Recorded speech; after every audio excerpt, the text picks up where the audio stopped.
Brought to you by TechnoSpark 20 series smartphones.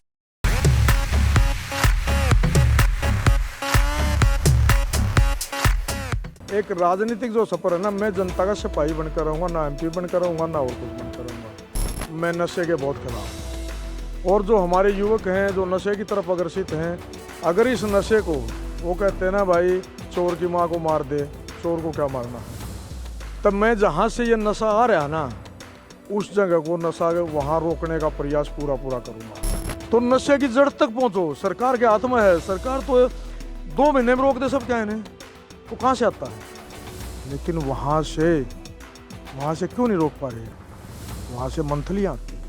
इसको तो हुड्डा गढ़ बताते हैं सोनीपत को कि अब की बार हुड्डा फिर मैदान में, हुड्डा परिवार से कोई मैदान में आ सकता है। इंडियन नेशनल लोकदल ने सोनीपत से लोकसभा उम्मीदवार को मैदान में उतारा है। अनूप दहिया जो हरियाणा पुलिस में बतौर एसपी के पद पर रहे और रिटायर हो चुके हैं, उसके बाद आप राजनीतिक अखाड़े में हैं। आप खेल के मैदान में भी बाजी मारी और पुलिस में कांस्टेबल के पद पर भर्ती हुए तो एसपी के पद तक पहुँचे। अब राजनीति का सफ़र कहाँ तक? राजनीतिक जो सफ़र है वो तो 2 ही सफ़र है, या तो एमएलए एमपी या मंत्री। और दूसरा सफ़र एक राजनीतिक जो सफ़र है ना, मैं जनता का सिपाही बनकर रहूँगा, ना एमपी बनकर रहूँगा, ना और कुछ बनकर रहूँगा। मैं एसपी रिटायर आया तो एसपी के बाद में मैं जनता का सेवक बनकर रहूँगा। हर आदमी का दुख मेरा अपना दुख होगा, और आज तक भी हुआ है।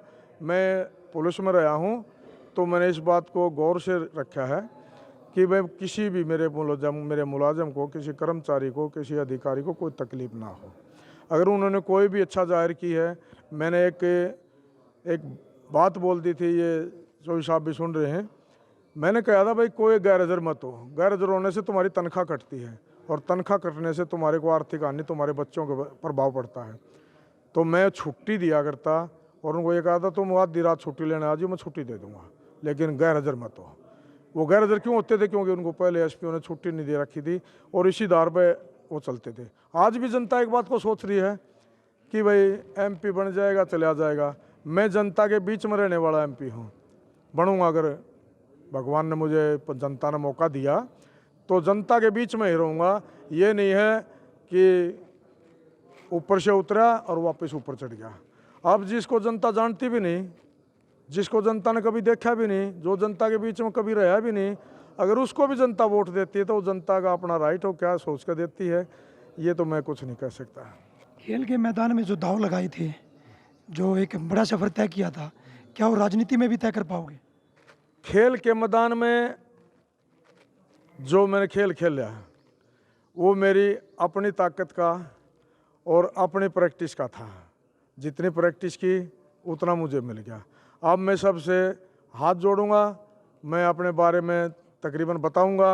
वो जनता का निर्णय है कि मैं तो ये आश्वासन दे सकता हूं कि मैं आपके बीच में रहूंगा। ये जनता का निर्णय है, और निर्णय मैं नहीं कर सकता, वो जनता निर्णय करेगी। क्या क्या मुद्दे हैं जो जनता के बीच लेकर जाओगे, जिससे कि खेल का मैदान का सफ़र तय किया, वहाँ जीत मिली, पुलिस में गए वहाँ जीत मिली, अब इस जीत को किन मुद्दों को लेकर जनता के बीच जाओगे जीतने?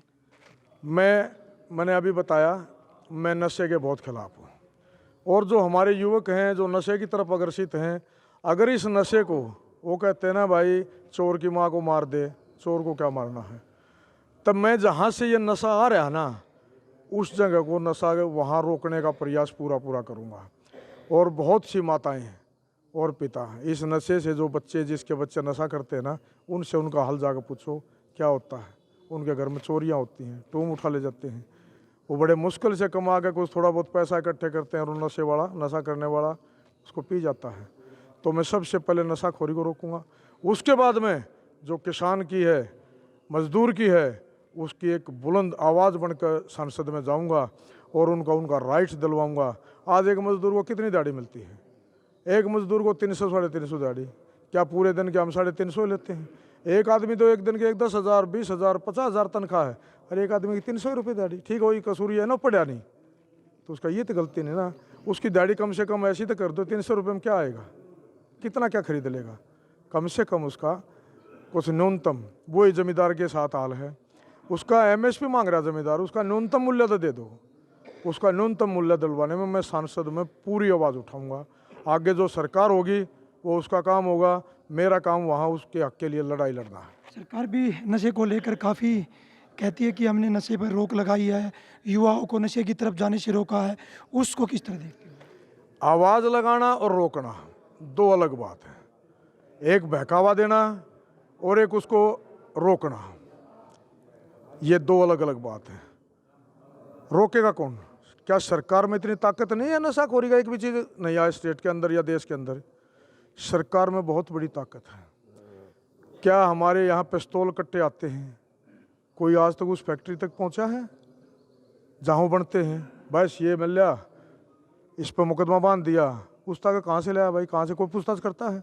तो नशे की जड़ तक पहुँचो, सरकार के हाथ में है। सरकार तो 2 महीने में रोक दे सब, क्या है इन्हें, वो कहाँ से आता है? लेकिन वहाँ से क्यों नहीं रोक पा रहे हैं? वहाँ से मंथलियाँ आती हैं, वहाँ से पैसा आता है, वो कौन लेता है ये तो मैं नहीं कह सकता। आपके सामने जेजेपी पार्टी का उम्मीदवार भी मैदान में आएगा, कांग्रेस भी मैदान में उतारेगी और बीजेपी तो है ही। मोदी की गारंटी पर चुनाव लड़ रहे हैं आपकी बार? वो फैसला जनता का है, वो जनता तय करेगी भाई किसको चुन कर भेजें। मैं जनता को बार बार कहता हूँ कि मैं जनता के बीच में रहने वाला हूँ और बीच में रहूँगा, ये मेरा वादा है। फिर मोदी की गारंटी को किस तरह देखते हो? लगातार जो उनके उम्मीदवार तो कह रहे हैं कि मोदी की गारंटी पर चुनाव है, 10 की 10 लोकसभा सीट जीत रहे हैं। मोदी की गारंटी मैंने थोड़ी देर पहले बताया था, 15 लाख की भी उनकी गारंटी थी, वो मिल गए। अगर जनता को मिल गया हो तो जनता खुद देख ले। उसके बाद कितनी गारंटियाँ दी हैं, कितनी गारंटियाँ? जो तो 13 महीने किसान जो पड़े रहे संघ बॉर्डर, वो किसकी गारंटी थे? किसकी गारंटी में पड़े थे वो? क्या कभी उनका हाल पूछा? कुछ भाइयों ने कह दिया वो तो मज़ा लेने आ रहे थे। अरे भाई मज़ा लेने 2 रात वहाँ लौट के दिखाओ। वो मज़ा लेने वाले होटलों में रहते हैं, वहाँ बॉर्डर पर नहीं पड़े रहते हैं, उसके लिए होटल है, 5 स्टार होटलों में रहते हैं। अरे बॉर्डर पर ज़मीन में पड़े, वो कहते मज़ा ले रहे। किसान अपनी मजबूरी में पड़ा था। मैंने किसान के बारे में, आपने कभी रात को पानी पे गए हैं? किसान तो अब भी पंजाब हरियाणा की सीमाओं पर बैठा है, अपना हक मांग रहा है।